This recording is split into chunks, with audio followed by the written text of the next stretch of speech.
Picture this. It's Sunday dinner. The whole family's around the table, somebody just got a promotion, the kids are happy, the house smells like pot roast. And from the outside, from literally any outside angle, this family is doing fine. But the credit card that paid for that pot roast, maxed. The mortgage payment due on Friday, they're not sure it's covered. The retirement account, nobody's opened to that app in 4 months because opening it feels like reading your own autopsy. This is the most dangerous financial situation in America right now. Not poverty, not obvious broke, secretly broke. The kind that looks like success from the driveway and feels like drowning from the kitchen. And the scariest part? Most families living this reality have absolutely no idea it's happening to them. My name is Johnson, and today we're going through 13 signs that a family, maybe your family, is quietly going broke without anyone around that dinner table saying a word about it. And I'll warn you right now, the most uncomfortable moment in this video won't be recognizing your neighbor, it'll be recognizing yourself. If you want to understand the real mechanics of money, not the Instagram version, the actual version, hit subscribe and give this video a thumbs up. It genuinely helps more people find this before it's too late. Now, let's get into it. Here's what makes secret broke so dangerous compared to regular broke. Regular broke has consequences you can feel. The card declines, the lights get shut off, the eviction notice shows up. It's brutal, but it's visible. It forces action. Secret broke has no alarm system. Secret broke feels like almost fine for years, sometimes decades, while the foundation quietly cracks underneath. You're making payments, you're keeping up appearances, you're telling yourself you'll sort it out next month. And then one day, one job loss, one medical bill, one car repair, the whole thing collapses at once, and everyone around you is shocked, including you. These 13 signs are the cracks. Learn to see them before the collapse. You're at the dinner table and someone brings up getting a new car. And the entire conversation, every single word of it, is about the monthly payment. It's only $680 a month.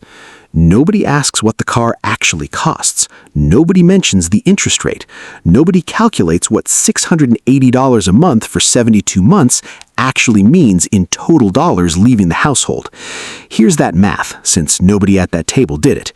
$680 a month over 72 months is $48,960 for a car that's probably worth $38,000.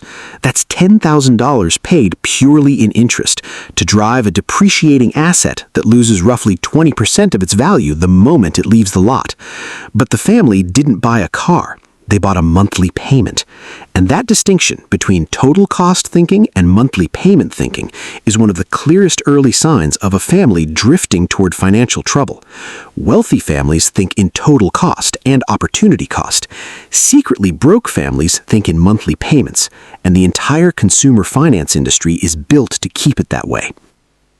Ask the average American family what they'd do if a $2,000 emergency hit tomorrow.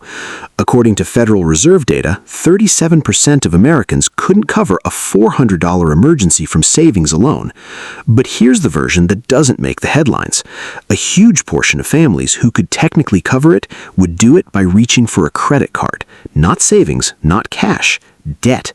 That means their emergency fund isn't a fund at all. It's a credit limit, and there's a massive psychological difference between those two things. A real emergency fund is a circuit breaker. It stops the crisis from becoming a spiral. A credit card as emergency fund is a trap door. Every emergency doesn't just cost money, it costs money plus interest, which means the family comes out of every crisis slightly more behind than when they went in. 3 or 4 of those in a row, and a family that looked totally fine 2 years ago is suddenly carrying $14,000 in high-interest debt and has no idea how it happened. If the emergency plan in your house is, "we'll put it on the card," that's not a plan. That's a slow leak in the hull. Quick exercise. Right now, without checking, try to list every subscription your family pays for monthly. Netflix, sure. Spotify, maybe. Amazon Prime. Okay, now go check the actual bank statement. The average American household thinks they spend about $86 a month on subscriptions. The actual number, according to research, is over $219. That's a nearly 3-to-1 gap between perception and reality. Hulu, Disney Plus, Peacock, Max, Apple TV, YouTube Premium, a gym membership 3 people meant to use, a meal kit that ships whether you want it or not, a kids' learning app from 2022 nobody remembers signing up for. That's $2,600 a year bleeding out in background charges on things the family has collectively forgotten they own. It's not the big purchases destroying the budget, it's the small ones that came with a free trial and a very convenient set and forget button. This one is the one nobody wants to say out loud. Travel baseball, elite soccer club, AAA hockey, dance competitions, coding camp, private lessons twice a week. Family spending on youth sports alone has risen 46% over the last 5 years. Travel baseball regularly runs $3,000 to $5,000 per season. Elite club soccer and AAA hockey can hit $15,000 per kid per year. And for a lot of families, the hotel weekends, the tournament fees, the equipment, it's all going on a credit card because you can't tell your kid no, because the other families on the team are doing it, because this might be the year little Tyler gets noticed. Tyler is 11. Here's the reality check nobody at the tournament is giving out. Only about 2% of high school athletes ever receive any form of college scholarship. Most of those are partial. The family is spending $12,000 a year on travel sports as an investment in a 2% outcome, while pausing the Roth IRA and carrying a balance at 24% interest. That's not parenting. That's a financial decision dressed up as parenting. And the kids have no idea the family is going broke to keep them on the field. Quick pause. If you're doing a mental inventory right now, your own subscriptions, your own kids' schedules, your own emergency plan, good. That means this is working. Keep going, because the next few signs are where it gets really uncomfortable. This one is quiet. Nobody announces it, nobody puts it on Instagram, but hardship withdrawals from 401ks hit a record high in 2024. According to Vanguard's How America Saves report, the share of participants taking hardship withdrawals jumped significantly, with the most common reasons being to avoid foreclosure, pay medical bills, or cover basic living expenses. Here's why this is one of the most catastrophic signs on this entire list. When you pull money from a 401k early, you don't just lose the money. You pay a 10% early withdrawal penalty. Then you pay income tax on the full amount. And then, most invisibly and most painfully, you lose every dollar of future compounding that money would have generated. A $10,000 hardship withdrawal at age 40 doesn't cost $10,000. At a 7% return over 25 years, that $10,000 would have become nearly $54,000 by retirement. So the family didn't take $10,000 from their future, they took $54,000. They just won't feel it for 25 years. If anyone in your household has taken a hardship withdrawal or is considering one, that is not a financial tool. That is a 5-alarm warning sign. 2 years ago, they redid the kitchen. Last year, the master bath. This spring, they're talking about the basement. And you think, wow, they must really be doing well. Here's what's actually happening. Home equity line of credit originations have surged. And here's the number that should concern every homeowner. According to recent data, roughly 39% of HELOC funds go not toward renovation, but toward debt consolidation. People are pulling equity out of their house to pay off credit cards, then telling the neighbors they're remodeling. Some genuinely are renovating, but they're doing it at interest rates that have gone from 4% to over 9% in just a few years. That's not building wealth through your home. That's a blood transfusion from your biggest asset into the credit card company's pocket. And the house is the one getting weaker every time. The family got a raise, a real one, $12,000 more per year. Within 6 months, new car payment, upgraded apartment, nicer vacations, better restaurants. The raise disappeared, and somehow the family feels exactly as financially stressed as before, just at a higher income level. This is lifestyle inflation, and it is the silent killer of middle-class wealth building. The family never actually got ahead, they just upgraded their baseline, and now they need the higher income to maintain the new normal, which means one lost job, one pay cut, one economic hiccup, and they're in crisis at an income level that should have felt comfortable.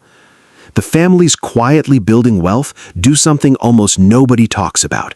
When they get a raise, they live on the old income and invest the difference. Every single time. It's boring, it's invisible, and it works. Here's a question. Ask everyone in your household right now, how much do we spend every month? What's our total debt? What's our net worth? In a secretly broke family, nobody knows, and nobody wants to find out.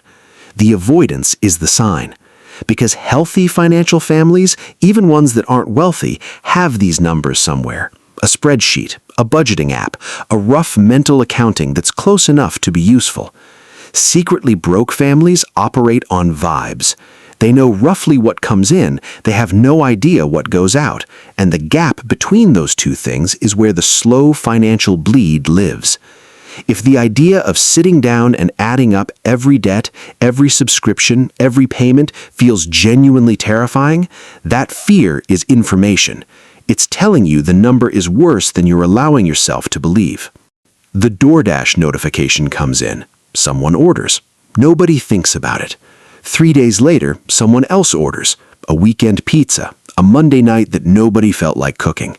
Here's what that actually costs. Food delivery apps mark up restaurant prices by roughly 25% inside the app. Add the delivery fee, the service fee, the tip, and a $40 meal becomes $70. Do that 4 nights a week, and you've spent close to $15,000 a year on the act of not cooking. That's not a food budget, that's a second car payment for a car you never see that depreciates the moment it hits your bloodstream and that is never, under any circumstances, worth $15,000 a year. In a secretly broke family, money isn't a topic, it's a minefield. One partner checks the account and doesn't tell the other. Someone makes a purchase and hides the bag. The conversation about where are we financially keeps getting postponed. Next month, after the holidays, once things settle down. They've been saying that for 4 years. Research consistently shows that financial conflict is the leading predictor of divorce in America. And the conflict isn't usually about the money itself. It's about the secrecy, the shame, and the total absence of a shared financial reality. When couples can't talk about money, they can't fix money, and the problem compounds, financially and relationally, in silence. The feed is immaculate. Spring break in Cancun, new kitchen reveal, date night at a restaurant with a wait list, family photo in coordinated outfits in front of a professionally decorated Christmas tree. Researchers now have a name for what's happening behind that feed: money dysmorphia. A distorted view of your own financial reality driven by comparing your actual bank account to everyone else's highlight reel. 43% of Gen Z and 41% of millennials report experiencing it. And here's the wild part. 59% of people experiencing money dysmorphia still describe themselves as financially stable. They cannot accurately see their own situation. The Cancun trip was real. The credit card statement behind it is buried where nobody scrolls, including them. This is the one that shocks people the most. 36% of Americans earning $200,000 a year still live paycheck to paycheck. Read that again. $200,000 a year and one missed paycheck away from not making rent. Because income was never the variable, behavior is. You can be broke at $50,000, you can be broke at $500,000. The playbook is identical. Spend everything that comes in, finance the rest, and mistake the monthly payment surviving for financial health. The family feels fine because the checks keep clearing, but there is no margin, there is no buffer, there is no version of a bad month that doesn't become a crisis. That's not stability, that's a tightrope walk with a smile painted on. We'll start saving seriously after the holidays. We'll pay off the cards when the bonus comes. We'll figure out the retirement stuff when the kids are out of the house. We'll sort it out when things calm down. Things never calm down. The holidays are always coming, the bonus always goes somewhere, the kids never fully leave the budget even after they leave the house. Later is not a financial plan, it is a financial fantasy.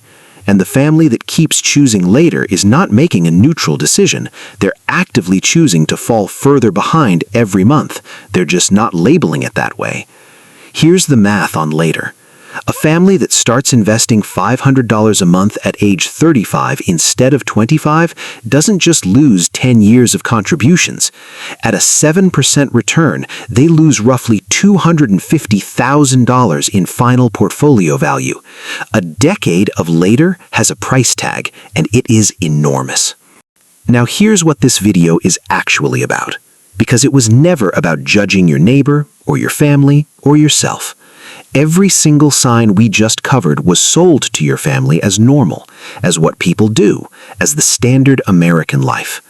2 new cars because you need reliable transportation, the kids' activities because you want them to have opportunities, the house renovation because it's an investment, the subscriptions because they're just a few dollars a month, each separately justifiable, collectively catastrophic. The secretly broke family isn't failing because they're irresponsible. They're failing because they're following a script that was written by people who profit from them never building wealth. So here's what you do Monday morning. You open the bank app you've been avoiding. You write down the actual number, every dollar in, every dollar out, every dollar owed. You do not look away. Then you pick one sign from this list, just one, and you fix it this month. Cancel the subscriptions nobody can name. Stop the food delivery habit for 30 days. Start the emergency fund with $50. Wealth is not built in a moment. It is built in decisions. Small ones, repeated ones, boring ones made consistently for years.